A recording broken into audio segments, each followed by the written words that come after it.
নমস্কার বন্ধুরা, কেমন আছো সবাই? আশা করছি সবাই অনেক ভালো আছো। আর আমার একটা রান্নার ভিডিওতে নতুন রান্নার ভিডিওতে সবাইকে অনেক স্বাগত অ্যান্ড অনেক ভালোবাসা। তোমরা দেখতে থাকো। আমরা জানি সবাই মাংস টুকিটাকি রান্না করতে পারে, তবে আমি যেহেতু এইভাবে একটু আলাদা রকম, মানে একটু এইভাবে মনে হয় না কেউ করে বলে আমার, তো আমি এইভাবেই করি রান্নাটা। এক একজনের এক এক রকমের প্রসেস হয়, তো আমি এইভাবেই করি। দেখো, অর্ধেকটা মানে পেঁয়াজ অনেকটা ভাজলাম, তো তার মধ্যে অর্ধেকটা আমি মিক্সিতে পেস্ট করে নিলাম হালকা ভেজে।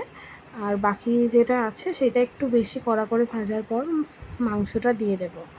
আমি এইভাবে এই কারণেই করি, কারণ আমার ওই পেঁয়াজটা না, যে পেঁয়াজগুলো ভাসে মানে রান্নাতে তরকারিতে, একটু আধটু গোটা গোটা পেঁয়াজ, আমার ওইটা একদম পছন্দ না, সেই জন্য আমি এইভাবে করার চেষ্টা করি।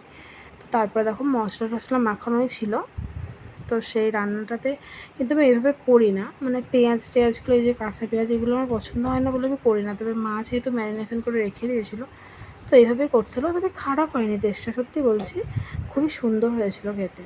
তো একটু নাড়াচাড়ার পরে একটু হলুদ দিয়ে দিলাম, যেহেতু হলুদটা একটু কম হয়েছিল।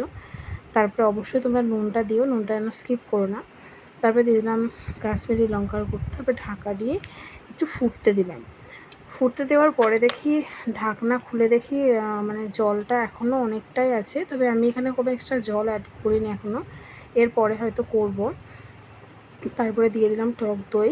টক দইটা দেওয়ার পর একটু নাড়াচাড়ার পরে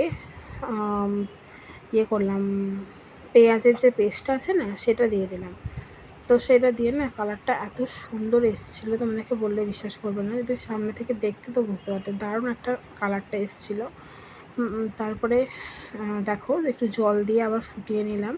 তো এরপরে গরম মশলা, যার যার, অনেকে মিট মশলা পছন্দ করে, কেউ করে না, তো সেগুলো তোমাদের ইচ্ছে মতো দিয়ে নুনটা ঠিকঠাক আছে কি না সেটা দেখে শুনে তোমরা নামিয়ে দেবে। আর আমরা অবশ্যই তরকারিতে নুনটা কিন্তু, মানে আলুটা কিন্তু খাই। রান্নাটা হয়ে গেলে নামিয়ে নেবে। কেমন লাগলো তোমাদের অবশ্যই জানিও।